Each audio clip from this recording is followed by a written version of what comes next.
இந்த பெருமைமிகு விழாவில், இந்த எளிய விழாவில் ஐயாவின் 80வது நாள் அகவை விழா இங்கே கொண்டாடுவதில் மற்றற்ற மகிழ்ச்சியும் பெருமையும் இங்கே அவையில் கூடியிருக்கிற அனைவரின் முன்னிலையும் வணங்குகின்றேன். ஐயாவை வாழ்த்துகின்றேன். ஐயா கொஞ்சம் எவ்வளோ கோபமாக இருக்கார், லேட்டாக வந்தேங்கிறதுக்காக தாமதமாக. ஐயாவை பற்றி நிறைய சொல்லணும். நான் 2 நாட்களுக்கு முன்பு வருடத்திற்கு ஒரு முறை திறக்கக்கூடிய கண்ணகி கோவில் அங்கே சென்று வந்தேன்.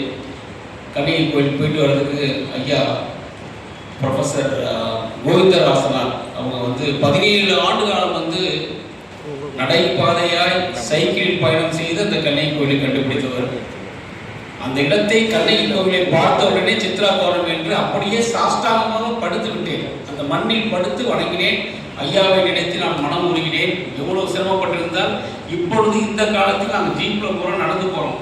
இந்த இடம் தான் கண்டுபிடிச்ச சொன்ன ஒரு இடத்துக்கு இவ்வளவு முன்னேற்றம் அடைந்த ஒரு தகவல் தொழில்நுட்பம் போக்குவரத்து இருக்கிற இடத்துல போய் அவர் எவ்வளோ சிரமப்பட்டு பார்த்துருப்பாருன்னு நான் நினைக்கும் பொழுது மிகவும் கஷ்டமாக இருந்தது. அங்கெல்லாம் சென்று விட்டு தாமதமாக வந்தேன் ஐயா. அங்கேயும் சில குறியீடுகளை கண்டுபிடித்து உங்களுக்கு அனுப்பிச்சிருக்கேன். நீங்கள் சொல்லி இருக்கின்ற இந்த புத்தகத்தில் அனைத்து குறியீடுகளும் அங்கே இருக்கின்றன. அந்த குறியீடுகளை புகைப்படம் எடுத்து தங்களுக்கு நேற்று வாட்ஸ்அப்பில் அனுப்பிச்சிருக்கேன். ஐயா பார்த்துருப்பாங்கன்னு நினைக்கிறேன். அதற்கு விளக்கம் தருவார். கண்ணகி கோவிலில் இந்த குறியீடு என்ன சொல்கிறது என்று சொல்லுவார். சேரன் செங்குட்டுவனால் கட்டப்பட்ட அந்த கோவில் இளங்கோவடிகள் இயற்றிய சிலப்பதிகாரத்தில் கண்ணகி கோவிலை பற்றி குறிப்பிட்டு அங்கு ஒரு கூடலூர் என்ற இடத்தில் பழையக்கூடிய சென்ற இடத்தில் அங்கு ஒரு கல்வெட்டு பார்த்திருக்கின்றார். அந்த கல்வெட்டில் இந்த கண்ணகி கோட்டத்திற்கு அவர் எழுதி வைத்த சில தானங்கள் அதை பற்றி தெரிந்து தான் அந்த கோவிலை கண்டுபிடித்து போட்டிருக்காங்க. அதனால நம்ம ஐயா அவர்கள் என்னோட சம்பந்தி வந்திருக்காங்க, திருமதி நமச்சிவாயம் அவர்கள், வருகிற மாமா அவர்களை வரவேற்கின்றேன். பன்னீர்செல்வம் ஐயா வந்திருக்கிறார்கள். அமைச்சர் அவர்கள் முன்பே சொல்லிவிட்டார், சரியான நேரத்தில் சரியான ஒரு நபரிடம் நீங்கள் அறிமுகப்படுத்தியிருக்கின்றீர்கள் என்று சொன்னார். அவருக்கு எனக்கு வாழ்த்துக்கள். இந்த இது கொடுத்ததில் மேனாள் அரங்காவலர் ஸ்ரீரங்கம் ஐயா தியாகராஜன் ஐயா அவர்களுக்கும், ராமலிங்கம் ஐயா அவர்களுக்கும், ப்ரொஃபஸர் டாக்டர் சந்திரசேகரனுக்கும், யோகா விஜயகுமார் அவர்களுக்கும், மற்றும் நம்ம நந்தவனம் சந்திரசேகரர்களுக்கும், அவருடைய அவங்க மகள் அனிதா அவர்களுக்கும், கார்த்திகேயன் அவர்களுக்கும், மற்றும் அங்குள்ள அனைத்து பெரியவர்களுக்கும், எல்லா பேரையும் சொல்ல நேரம் இல்லை, அனைத்து பேருக்கும் நான் வருகிறவர்கள் வரவேற்கின்றேன். ஐயா அவர்களை பற்றி சொல்ல வேண்டுமானால் 80 வயதும் தளராத ஒரு மனம். மலையடிப்பட்டி கோவிலில் குகை கோவில் இருக்கின்றேன் அப்படின்னு நான் சொன்ன உடனே மேலே ஈஸ்வரமுடையார் சிவன் கோவில் குகை கோவில் தானாக எடுப்பித்து அந்த சிவலிங்கத்தை பார்த்து விட்டு வாருங்கள் என்று சொன்னார். பார்த்தேன். அங்கு ஏரணிச்சி மரம்னு ஒரு மரம் இருக்கு. அந்த மரத்தை பாருங்க பார்த்தேன்.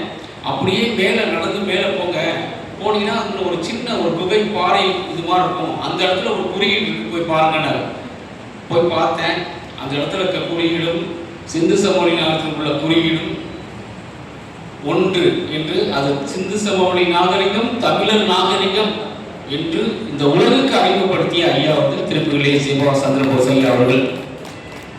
அவர் எனக்கு சம்பந்தி என்றால் அடிக்கடி நான் ஒரு சின்ன சம்பந்தி என்று சொல்லுவார். உறவினரும் கூட இன்றைய விழா மிக சிறப்பாக நடக்க வேண்டும் நான் நினைத்தேன்.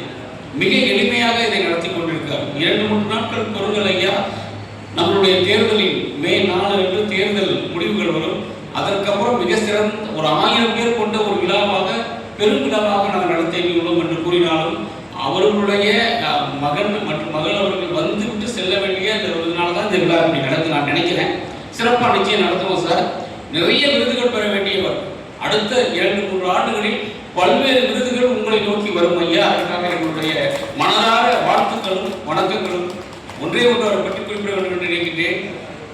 ஒரு விஷயத்தை கேட்டால் அது அப்படியே அதிகாரப்பூர்வமாக ஆதாரப்பூர்வமாக தெளிந்து அறிந்து தெரிந்து புரிந்து சொல்ல வேண்டும் என்று சொல்லுவார். ஏன்னா ஒவ்வொரு விஷயத்தையும் அப்படி மிக தெளிவாக எடுத்துக்கொள்வார். ஆந்திராவில் ஸ்ரீசைலம் பக்கத்தில் நான் அந்த ஒரு சின்ன அகோபிலம் ஒரு கோவில் இருக்கு.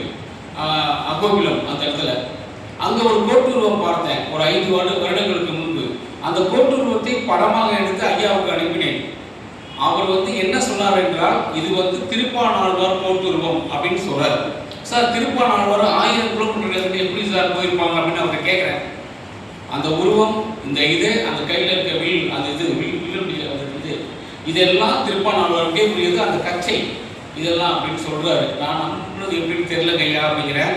உடனே திருவிளையாடல் படத்துல சிவாஜி வந்து அந்த வேஷத்தை போட்டுட்டு அந்த போட்டோ எடுத்து எனக்கு அனுப்புறாரு. இதுதான் திருப்பாணாழ்வாரா அந்த படத்துல நடிச்சிருப்பாரு, இப்படிதான் இருப்பாருன்னு அனுப்புறாரு. அது மட்டும் இல்லாமல் இதை வந்து ஒரு அன்றைய தினமலர் பத்திரிகையில அரை பக்கம் ஆந்திராவில் திருப்பாணாழ்வார் கோட்டுருவம் கண்டுபிடிக்கிற புத்தகத்துல போட்டிருக்காரு. அதை எழுதி ஆணித்தரமா சொன்னவர் ஐயா அவர்கள். நான் எந்த ஒரு கோவிலுக்கு சென்றாலும் ஒரு மலைப்பகுதிக்கு சென்றாலும் ஒரு கோட்டுருவத்தை பார்த்தாலும் அதற்கு மேலே போய் பாருங்க, அங்கே இந்த உருவம் இருக்கும் அப்படின்னு சொல்லக்கூடியவர். அதனால வந்து உலகம் அறிந்தவர், உலகத்தை சுற்றி பார்த்தவர், உள்ளங்களை அறிந்தவர். ஒரு விஷயத்த சொன்னோம்னா அது வந்து 10 முறை வந்து டைப் பண்ணுவார் கம்ப்யூட்டர்ல. அவர் ஒரு இளைஞர். எங்க ஆபீஸ்ல ஒருத்தங்களை அடிக்க சொன்னாங்க, ஒரு பக்கத்துல 10 மிஸ்டேக் இருக்கும். ஆனா இவர் வந்து 10 பக்கத்துல திருத்தம்லாம் போட்டு சேஞ்ச், மாடிஃபைடு, ஃபைனல் வெர்ஷன் அப்படிலாம் போட்டு டேட் வைஸ், டைம் வைஸ் போட்டு this is the final version போட்டு அனுப்புவார். அதாவது பண்ணுவார். அதை அந்த டே வந்து பார்த்தீங்கன்னா கண்ணில் ஒத்திக்கலாம். இங்கே இருக்க டிடிபி சென்டரில் போய் நீங்கள் போட்டால் அந்த லே அவுட் வராது, அந்த ஃபாண்ட் வராது.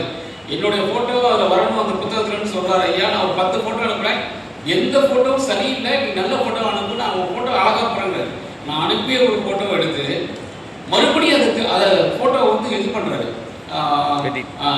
ஃபர்தராக இம்ப்ரூவ்மெண்ட் பண்ணி ரொம்ப அழகாக, ரொம்ப என்னோட ஃபோட்டோ ரொம்ப அருமையாக பண்ணிருக்கீங்க ஐயா. நிச்சயம் உண்மையை வந்து பணம் இல்லைங்களா, நிச்சயம் தரையா, வீரவாளே தரப்போகிறோம் அவங்களுக்கு, ரைட்டுங்களா? வீரவாள் கொடுத்து ஐயாவை வாழ்த்துகின்றோம், வணங்குகின்றோம்.